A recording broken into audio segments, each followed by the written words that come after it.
our first speaker is our friend Wang.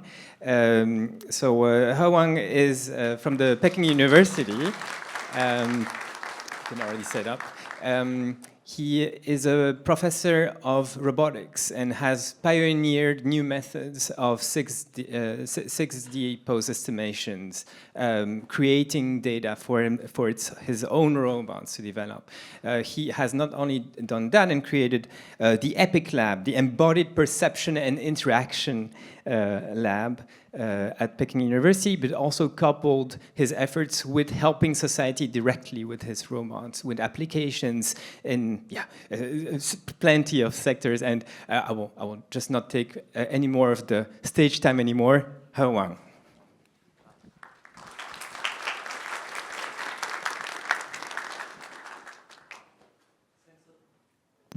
Thanks a lot for the introduction, Olaf. And today, the topic of my talk will revolve around the humanoid robots with some secret ingredient, synthetic data. And so I think humanoid robots have become, again, a hot topic in past 2 years. I think in this wave, the core value of humanoid robots is not just mimic human being, look like human being, but work like a human being, which means we really wish humanoid robots become a general purpose robot, or in other words, generalist robots. So by grounding intelligence in a humanoid body, we enable robots to generalize across tasks and environments. And this definitely based on the new technology, embodied large models, models that can learn to see, plan, and act jointly. So you can see from worldwide, in US, in China, in Japan, in many countries, people now are really interested in building embodied large models to facilitate the progress of embodied AGI.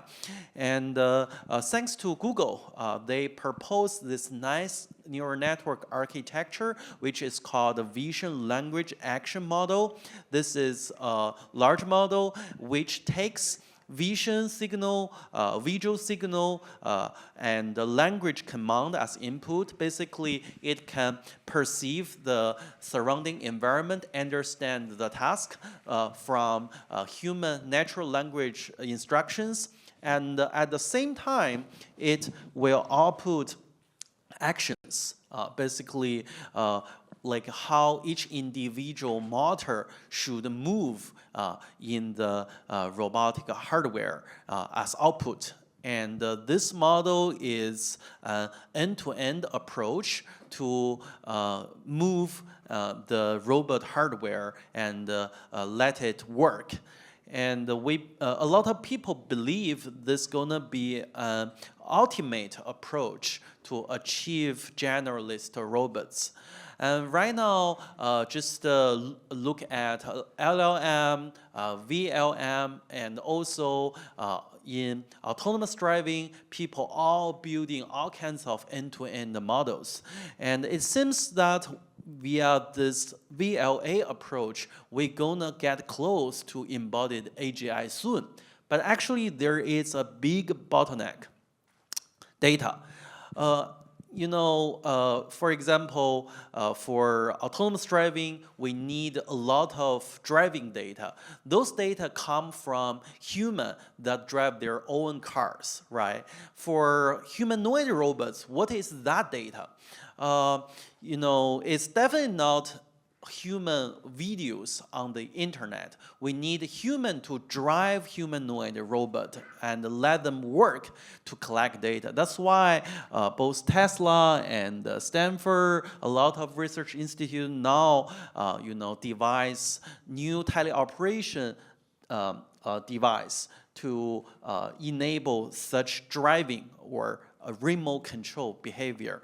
And they basically hire a lot of people to, remote control the robot to collect data. But that way, actually is really time consuming and very expensive.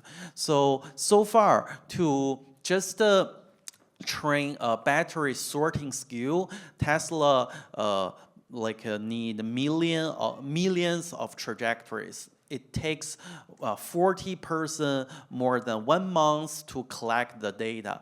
And in academia, the largest data set is just at the scale of 1 million trajectories. And then we need to ask this question, how much data do we need to train an embodied AGI model? And just think about LLM, we need 1 trillion tokens, right? For VLM, people need tens of trillion tokens. And what about embodied AGI model? And one hypothesis that we also need trillions of trajectories to train an embodied AGI model that can let humanoid robots do anything. And this is definitely going beyond the scope of real-world data collection. And that's why we really need to find an alternative approach to get sufficient amount of data. And this is what Galbot and my Peking University research team is working on. We believe synthetic data, large-scale synthetic data, plus seemed real technology gonna be the key to crack this data challenge. So we basically have this pipeline. You build upon a robot model, and then you get sufficient amount of object assets along with their material and physical properties. And our work can automatically set up an environment populated by synthetic objects and interactive synthetic objects. For example, those microwave, those remote control, those cabinets that robot can physically open them, close them, use them. And then build upon those objects, you need to generate physically correct trajectories. This is the key. We have many ways to synthesize physically plausible and functional trajectories. Those works won Best Paper Honorable Mention in Eurographics 2019, Best Manipulation Paper Candidate in ACRA 23, and Best Paper Candidate in SCV 2023. They are different mechanisms of synthesis. For example, you can watch human doing something and turning human videos into simulation data. And you can, based on physics energy, for example, how to grasp an object, the physics losses at all the contact points, the total frictional forces have to, equal to the gravity. Then this bottle gonna be held by you, right? You can turn those physical energies into an optimization problem, which help you to find the plausible and correct grasping poses at diverse objects. At the end, you can also try reinforcement learning in a physical simulator. Try to, via trial and error, find all kinds of ways to grasp objects, manipulate objects. All those different mechanisms can give you trajectories, and you can validate those trajectories using physical simulator and see whether the task can succeed in the simulator. If it succeeds, then you can save this trajectory and later use NVIDIA rendering engine to generate photorealistic frames. At the end, you're gonna have action and visual and also task description, which is language. So you will have paired data to train a VLA model.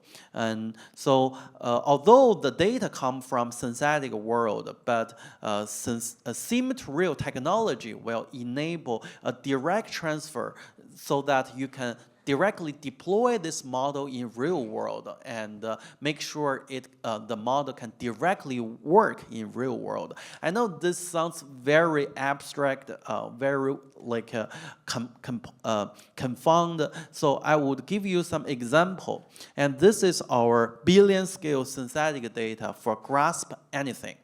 And you can see we have data that grasp arbitrary objects in arbitrary environments. Using this synthetic data, we train worldwide first embodied foundational grasping model, which is called GRASP-VRA. This is a 3 billion parameter end-to-end vision language action model that at the end output how the end effector should move. And this model, you can see, like save a lot of real world data. If you just collect real world data to train a battery sorting skill, it takes millions of trajectories. But using GRASP-VRA, you only need to collect 200 real world trajectory to post-train this large model. And then this model learn how to, unpacked this water bottle box one by one. You only need to collect data for one drink brand, and you can directly test this model on other drink brand, and it directly work. It basically directly generalizes across different water bottles, different cap color, and even different number of bottle each row, each column. And this showcases the great generalization and the data efficiency of our GRASP-VRA pre-trained only using synthetic data. And build upon this model, we actually find a new paradigm for embodied large model. Basically, this highlight the synergy between simulation and the real data. It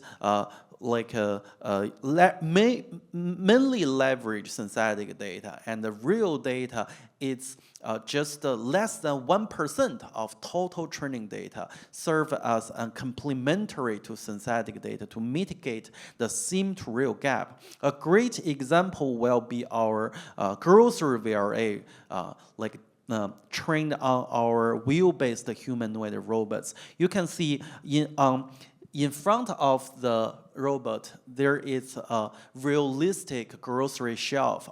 There are 100 different objects on the shelf. Right now, we allow people to place order on an iPad. Anything on this shelf, you can place order. The humanoid robot will fetch it for you. And if the two objects you ordered are close to each other, then our robot can use two hands, grab two things at the same time. One from a hook, another one just a bottle, grab it using parallel finger. And everything is autonomous. You don't need any remote control. This is empowered by our end-to-end VRA model, which has 3 billion parameters. And this paradigm not only applies to pickup, it also applies to navigation. We have this human tracking large-scale data set, so that right now we can build such a human following model. You can see in a new business mall, this dog equipped with our Track VRA can follow this lady and her kid autonomously. And this lower left view shows the input to the model. And the blue curve shows the predicted future trajectory of the robotic dog. And everything is autonomous. There is no remote control. So even if there are so many people, the dog doesn't get lost. And you can actually use language to specify a new person to follow. So it's generalized across. It can even follow a dog. Yeah. And also the synthetic data can help us learn human-robot interaction. And you can see the person just hand over a box to the robot, and the robot knows how to take it. The person just hand over this rod to the robot, and the robot knows how to handle it. And also, it's not only just peak, it can also extend to manipulation. And this is our recent, most recent work, DEX NDM, which showcases generalizable in-hand reorientation. It also learns from sim to real. And the dexterous hand can reorient really challenging objects with very high aspect ratio. Using this model, we can achieve very amazing thing. You can pick up the screwdriver and use the reorientation skill to screw those things. And you can also use this hammer reoriented in hand and then knock on the nail. And you can also assemble those legs into this toy table.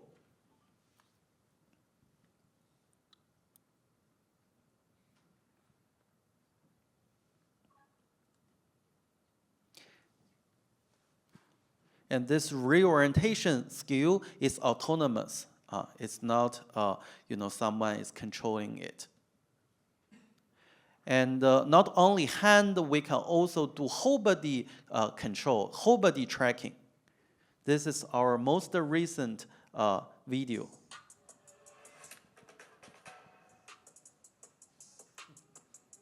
And this is from a human dance. And now you can actually try to disturb the humanoid robots. And this tracking module is so robust, even if you strike really harshly on the robot, you don't stop it. And this everything's learned from sim to real without any real data. And you can see the humanoid robots do a lot of human-like thing, and they are actually all from human actions. And a person can, wear motion capture devices to dance once, and then we use sim to real to turn all the actions onto robot body and make them robot actions. And also, we can train whole body manipulation skills from sim to real, and make sure the robot can leverage their legs to lower down their body and achieve larger workspace. And those, skills right now have been deployed in many applications, in many sectors, ranging from retail, reception, healthcare, industry, like manufacture. I will give you several examples. First is our smart pharmacy. This is worldwide the first humanoid-operated smart pharmacy. We have opened around 100 smart pharmacy warehouse in Beijing, Shanghai, Shenzhen. And right now, in this pharmacy warehouse, there will be only one humanoid robot from our Galbot company to, autonomously pick all kinds of medicine boxes from cabinets, from drawers, from shelves, and then pack, and the delivery guy will take those orders. And we also won the gold medal in World Humanoid Robot Games. And you can see many teams are competing with each other in this pharmacy scenario. And our robot won the gold medal in first and second and final games, and without any remote control. And the wheels actually moves really smoothly, and it actually read the prescription from A4 paper and autonomously fetch those medicine boxes from shelf. And also, we now already open retail stores to the public in many cities in China. You can order drinks, coffees, and in these stores, and the humanoid robots will serve you autonomously. This is in Summer Palace of Beijing, which is a very famous sightseeing site.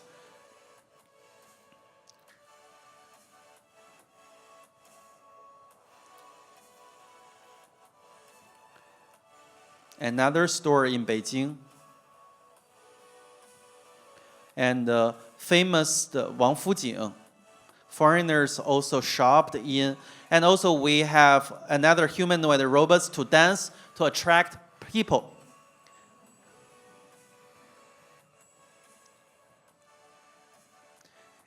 And this humanoid robots wear Qing Dynasty costume. And also our robots serve in the in a lot of international games.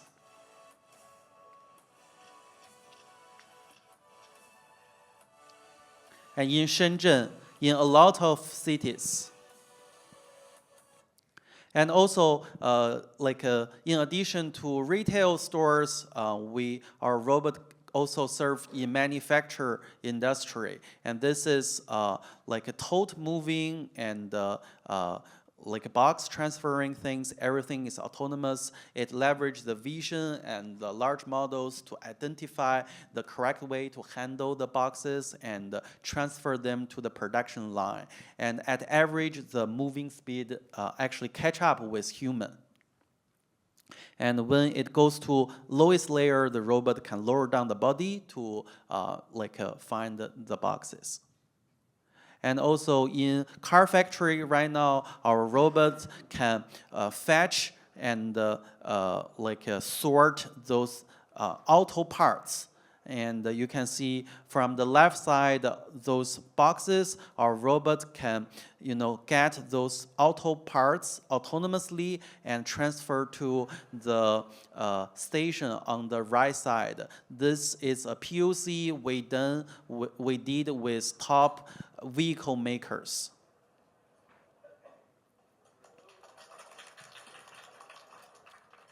And I think the takeaway message is that, there are a huge imagination space we can think for humanoid robots. On the way, right now, the critical problem is where you get data. In Galbot, we built a very comprehensive pipeline to generate low-cost and high-quality data that enable us to train very generalizable and high-performance model that can do a lot of different things. The robot can be wheel-based for energy saving and the long running time. And it can also be bipedal, completely humanoid form to be more attractive and do dancing, sporting, all kind of things. I believe we will see a bright future of humanoid robots very soon. Yeah, thank you. Thank you so much. Very impressive stuff, I must say. And yeah, it's it's especially fun to see. So I give lectures, we give lectures about robots, and we see all the failure cases. These work just fine. This is pretty amazing. We'll have a bit of space for questions now. And press, please also move forward if you want to ask a question. First question is Antoine. Yes, thank you very much for the presentation. This is amazing. I have a question regarding the datasets per se. So I understand that you leverage this huge dataset like the DEX grasp to teach the trajectories for grasping all the objects. So obviously, because these datasets are huge, you can generalize over other objects that weren't in the dataset. But then can you use the same datasets to generalize also over the effectors, that is the grippers? Because if you want to teach to use grippers with only these two small hands and then move to a full hand, then do you have to train again from scratch, or do you actually have a way to generalize over your data set directly? Yeah, thanks for your great question. I think this is actually a key feature of embodied AI, which is highly dependent on embodiment. So when you switch between different embodiments, for example, from quadrupedal robots to bipedal robots, from wheel-based robots to drone, right? You definitely need to get different intelligence for them. And that's why even the difference between a parallel gripper to dexterous hand, they are actually quite different. And we have our pipeline are capable of synthesizing, data for both parallel grippers, suction cup, and the dexterous hand. And for different dexterous hand, some have 4 fingers, some have 5 fingers, some fingers are more thick, some are more slender. So you actually need to get appropriate according data for all of those different end effectors and embodiments. This is definitely sound low efficiency, but it's the fact that embodied AI highly relies on embodiment. I think some skills may be to some degree independent of embodiment. For example, navigation, high-level navigation. For example, find, for example, a person in pink in this room, then you will see quadrupedal robots and humanoid robots, drone, they share somehow similar strategy. But in terms of low-level navigation, for example, how they move, bipedal will use 2 legs, and quadrupedal will use 4 legs. Drone will just fly in the air. They need different data to learn those, low-level skills. So hopefully this answers your question.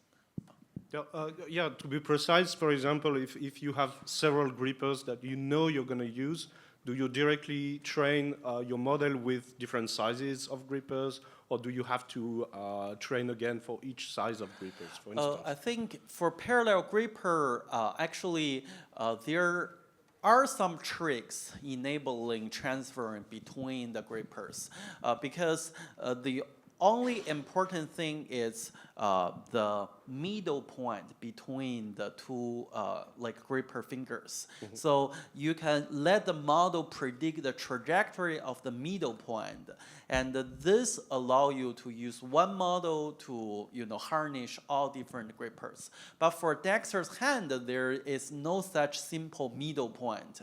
You have middle point between each individual fingers, and that's why for dexterous hand, right now people train different models for different hands. Thank you very much. Thank you. Next question. Hi, yeah. Professor Wang.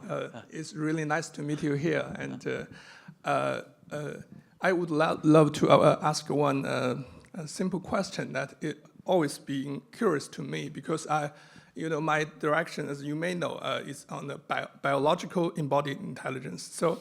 So your philosophy is actually using a very pre-trained, well-designed VLA model. So my question is, for different types of robots, there could be a lot of robots.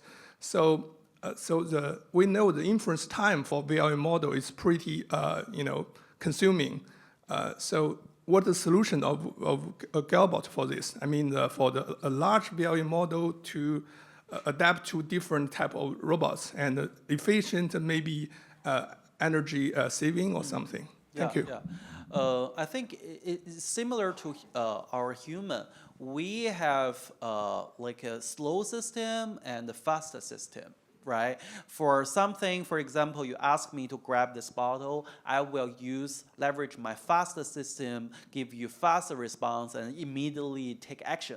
But if you ask me a math question, I need to use my brain to think about it, and probably after a few minutes, I will tell you my answer. And so for humanoid robots, it's similar, and you have a huge transformer with several encoders of each data modality, and this is a slow system. So it gives you one token, few token per second.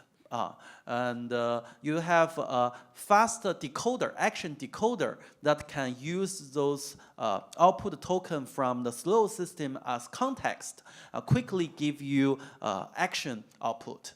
And in a lot of hypotheses, people will have, like humanoid robots will have a large brain on the cloud, and which is in charge of long horizon planning and reasoning. And also it will have fast brain inside the body, like empowered by, for example, Jetson Sword chip. And it can quickly give you action out. And at the end, you will combine the large brain on the cloud and the small brain inside the body to conquer complex tasks. Thank you. Yeah. Thank you so much again, Professor Wang, for the very nice talk. Yeah, please, if anyone wants to experience the work, actually, we do have time for one last question. So yeah, you can come here. Please, in the exhibition space, when you enter, right in front of your eyes, you'll be able to see. We have a Galbot machine over there, and if you want to experience by yourself, welcome to visit our booth. Yeah. And we have time for one short question. Yeah, thank you very much. It's really cool. I was wondering two things. How do you define success in a spatial task in terms of defining a loss function for your robot? Because like if the robot gave you a bag of chips but they were all crushed, it wouldn't be very good or successful or hit the shelf behind it. And the reason I'm thinking of this is in our surgical training, we do a majority of cases now for hernias and gallbladders with Da Vinci robotic system, which is like 4 or 5D degrees of freedom. And the biggest challenge in training on this is haptic feedback. In terms of getting our response for being successful in those surgeries. And so I was curious how that fits into the training of your robot. Yeah, I think it depends on the learning approach, right? So if you leverage reinforcement learning, and you can definitely define your criteria of success. And for example, in like dexterous object grasping, right? The success means the object is held by your hand and it lifts up higher than, for example, 20 centimeters and stay in your hand longer than 20 seconds, then this is success. And if you have those success criteria in simulator, you can set reward function according to the success criteria and then run this reinforcement learning game forever and to improve the skills, right? And this, like the loss actually is computed via some formula, for example, like policy gradient according to the reward. So you don't really need to devise a specific loss function for that. And for supervised learning, people right now mainly comply with imitation learning. Then it basically the loss function is in the training data expert demonstration training data, the robot open 5 degree at this joint, open 4 degree at this joint, then you just do whatever the expert does. You just copy paste what it does. You penalize the loss, penalize the difference between your output and the ground truth output. Although this is not so end-to-end towards your objective, but right now this is like alternative to learn skills. It's not perfect, so that's why people want to combine imitation learning and reinforcement learning to take the best of both worlds. Yeah. Amazing. Thank you again for a very nice talk.